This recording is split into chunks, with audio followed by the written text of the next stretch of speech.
So I have been remiss in finishing the book of Second Corinthians because I got to Second Corinthians 10 and this chapter actually made me a little bit angry on Paul's behalf. If you guys have been following along, you may know that my Bible gives a little bit of an introduction to this chapter, and it talks about how there were false teachers coming in and spreading lies to the people about Paul, attacking his character, attacking his person, attacking his qualification as a minister, and attacking his appearance. And so they essentially discounted everything that Paul was saying because people were attacking him personally.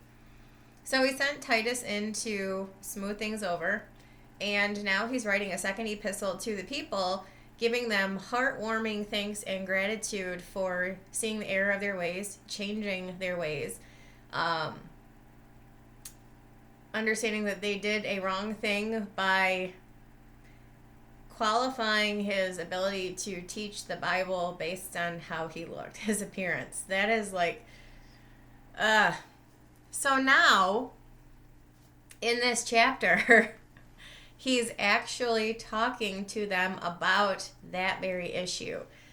And I guess I just have an issue with this because it is so easy for us to judge based on what we see of someone. First impression is typically made with eyes, visually, with sight. And as I have stated in the past, one of the biggest things that people who don't have a good argument will do, instead of attacking the merits of the argument in a discourse or a debate, is they will attack the character of the person making the argument, which will immediately put them on the defensive, and then it tables the actual issue because someone is then busy defending themselves. And that's what these people were doing. These false teachers weren't attacking the merits of Paul's argument. They were attacking him, and they taught the people to attack him. So Titus went in and he set things to rights, and Paul recognized that, and he expressed gratitude, and he said, I don't hold any ill will. I don't want you guys to hold any ill will toward yourselves. Guilt, shame, or remorse is fine, but not guilt or shame. And certainly don't get on the case of the people who actually started this. People have seen the errors of their ways, and we're good. We're just going to move forward. But this chapter is actually Paul talking about people attacking the way that he looks. And I really did not like reading this chapter because it just made me a little angry on Paul's behalf. So 2 Corinthians 10. Now I, Paul, myself, beseech you by the meekness and gentleness of Christ, who in presence am base among you. It means he's low. He doesn't esteem himself. He's not arrogant. He's not boastful. He's not proud. He's not putting himself in any higher station than these people. We know the same thing of his letter to the Ephesians because he called himself the least of all. In Ephesians 3, when he was talking about the teaching of the dispensation of the grace of God, he says, unto me, who am less than the least of all these saints, is this grace given that I should preach among the Gentiles the unsearchable riches of Christ. There is no part of this guy who is arrogant and boastful or proud. And he's certainly not lording himself over everyone as some great guy. And we're going to, in 2 Corinthians 12, learn more about that. He's talking about he could be that way. Because he's given a vision of the third heaven. He's seen things, he's heard things that he's not able to speak about. But he was given a thorn in the flesh to keep himself humble. Because we don't boast in self, we boast in Christ. Boasting is a sin. We boast in Christ, not of self. That's not a sin. Boasting in Christ is not a sin. So he's presenting himself as base or less or the least of among them. Certainly not haughty. But he's being bold toward them in his speech because he's got something to say and he needs them to understand it. I beseech you that I may not be bold when I am present with that confidence wherewith I think to be bold against some, which think of us if we walked according to the flesh. And this, again, is haughtiness, arrogance, proudness, which leads to rudeness, and esteem of self. Like I said, esteem of self over esteem of Christ. And that's what it is to walk in the flesh. Or people who are without Christ, they would be walking in the flesh. We are given the command to walk in the Spirit. To not walk in the flesh and not do the things of the flesh as people who are not saved would do. That's our admonition. For though we walk in the flesh, we do not war after the flesh. And he's not talking about walk in the flesh versus walk in the Spirit, saved versus unsaved. He's talking about we're in our mortal bodies, still capable of sinning. This goes back to what he already talked about in 2 Corinthians 5, that we're going to all stand before the judgment seat of Christ and give an account of what we've done in these bodies, be it good or bad. In these bodies, in this flesh. It's not a justified versus unjustified. If you're walking in the flesh but you're saved, that means you can lose your salvation type thing. That's not the context he's talking about here. He is talking about the fallibility of man in the fleshly body. It's not a flesh versus spirit conversation. It's just that we have the capacity to do wrong things before, in this time period before we are perfected, before we're glorified. So he says, we're in these mortal bodies. We have not yet put them off. We are still corruptible. We are still fallible. Our admonition here is not to strive against the brethren, and certainly not to war after the flesh. For the weapons of our warfare are not carnal, but mighty through God to the pulling down of strongholds. And like I said, we have the ability to exercise free will in these bodies. We can do good things, right things, and we can do bad things, wrong things. It does not change our state of justification. It is things that hurt our quality of life while we are here. And we were, to be a Christian is to be Christ-like. I don't think it needs to be extrapolated or expounded upon. I think we all know what that means. Just to make the distinction, though, because in Romans, he talks about walking in the flesh versus walking in the Spirit. When we're justified by grace through faith, our default position is walking in the Spirit. We cannot walk after the flesh. That's not the context here. He's talking about the same thing that he talked about pre-glorification. While we're living, understanding that we're going to all stand before the judgment seat of Christ to give an account of what we've done in these bodies, in this flesh, be it good or bad. That's the admonition he's talking about here. Be very careful what you do, because it will matter. It will stand through the fire and be for reward, or it will be for loss and be burned. However, your original foundation of faith is Christ. He himself shall be saved, yet so as by fire. Which means, yet so as by God. So he says, for the weapons of our warfare are not carnal, but mighty through God to the pulling down of strongholds, casting down imaginations and every high thing that exalted itself against the knowledge of God. And again, this is the glory, the edification of self versus the edification of Christ. Anything that exalts self would seek to put Christ in a lower position. And that is not correct. That is not good. So he says, casting down those things and every high thing that exalteth itself against the knowledge of God, and bringing into captivity every thought to the obedience of Christ. And having in a readiness to revenge all disobedience when your obedience is fulfilled. Talking about the punishment of disobedience when we are obedient. Do we look on things after the outward appearance? I would say all of us are guilty of doing that at times. Absolutely. Myself included.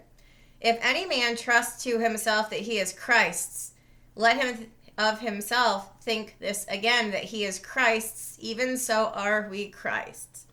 This is the whole reason that James writes, faith without works is dead, being alone.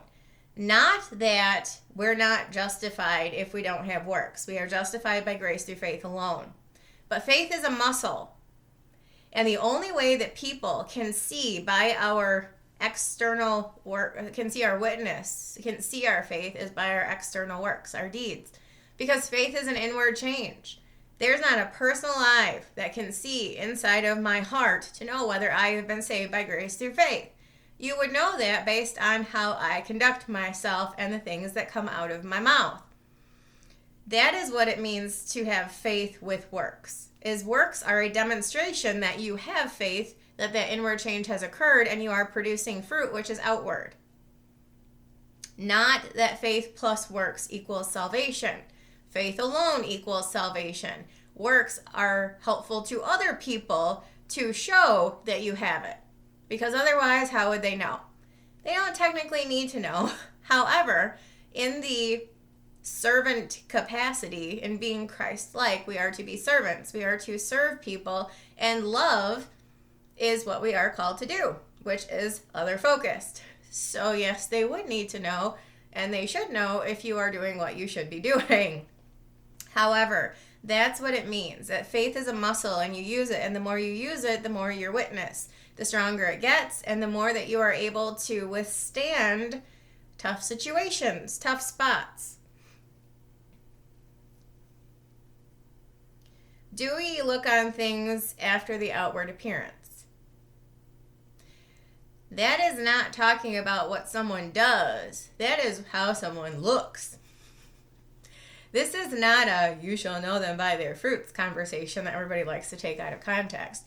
This isn't not a what someone is doing. This is a how do they look, and what judgment do you make based upon someone's appearance. If any man trusts to himself that he is Christ, let him of himself think this, that as he is Christ, so even so we are Christ's. And that is the important thing, is that Christ tore down separation, specifically between Jews and Gentiles. But we are one body, many members. And everyone, he talked about this in 1 Corinthians 12. We are one body, many members. We can't all be hands. We can't all be feet. We can't all be eyes. Everyone has a mission and a job. And not anything about that has anything to do with how anyone looks. Often, they can simply be a distraction, because people who are very focused on their own appearance are not probably thinking as much about Christ as they are about self. That is not to say that we shouldn't take care of ourselves and shouldn't take pride in our appearance, but there is a difference between taking care of what God has given you and emphasizing that. The bottom line is, if you're judging someone based on how they look, then you are failing to consider the fact that they are Christ's, and that is where their importance lies. For though I should boast somewhat more of our authority, which the Lord hath given us for edification, and not for your destruction, I should not be ashamed. So he talks about building each other up and edifying each other based on the authority that we're given in Christ. Not anything to do with ourselves, only our position in Christ. That I may not seem as if I would terrify you by letters. Terrify you by letters is kind of funny. For his letters, say they, are weighty and powerful, but his bodily presence is weak and his speech contemptible. So what's the important thing here? The message or the vessel in which the message is delivered? What situation would cause you to not pay attention to what someone is saying, but rather how they look? A message maybe that you don't want to listen to, tells you things you don't want to hear. Weighty and powerful. You would be disinclined to listen to someone telling you something that would hold you accountable, hold you responsible for your actions, give you the indication that maybe you need to change. So instead of doing that, we'll just laugh at how he looks and downplay what he's telling us, because we don't want to hear what he's telling us, so we're going to dismiss him and thus the message that he has. Let such an one think this, that such as we are in word by letters when we are absent, such will we also be in deed when we are present. So if he's writing them with things that are weighty and powerful, that is what he's going to be telling them when he's there. For we dare not make ourselves of the number or compare ourselves with some that commend themselves. Again, we do not elevate self, we elevate Christ. But they measuring themselves by themselves and comparing themselves among themselves are not wise.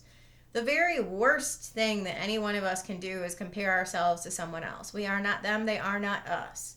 We have no idea what God gave them skill-wise, and they have no idea what God gave us.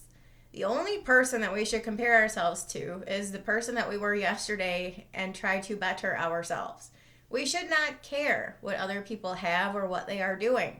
That is beyond our control. It is a negative mindset. It's a scarcity mindset. It's a fear of missing out. It's a grass is always greener. Pay less attention to what other people have and what other people are doing, and more attention to what you have and what you are doing, and whether or not you are where you need to be. And if you are not, then get yourself there. That doesn't mean that you can't look to others as a guide. It means that jealousy and envy are not things that we need to possess. Envy is one of the 10 commandments, thou shalt not covet. That means thou shalt not envy. That means thou shalt not want what other people have to the point where it controls you. If you see something that someone else has and I might like that, that's different. But using them as a touchstone to say, oh, I wish I was like that, or oh, they're so great, why can't I should be like that. You're not them, they're not you. Coulda, shoulda, woulda. How about you just be you? How about you just be you? For we dare not make ourselves of the number or compare ourselves with some that commend themselves. But they measuring themselves by themselves and comparing themselves among themselves are not wise. There are way better things to concern yourself with than what other people are doing. We will not boast of things without our measure, but according to the measure of the rule which God hath distributed to us, a measure to reach even unto you. That's just realizing that everything that we have is given by God. He can give and he can take away, and blessed be the name of the Lord. For we stretch not ourselves beyond our measure, as though we reached not unto you, for we come as far as to you also in preaching the gospel, not boasting of things without our measure, that is of other men's labors, but having hope, when your faith is increased, that we shall be enlarged by you according to our rule abundantly. To preach the gospel in the regions beyond you, and not to boast in another man's line of things made ready to our hand. It means to take pride in the work that you do and not take responsibility or take credit for what you did not do. But he that glorieth, let him glory in the Lord. For not he that commendeth himself is approved, but whom the Lord commendeth.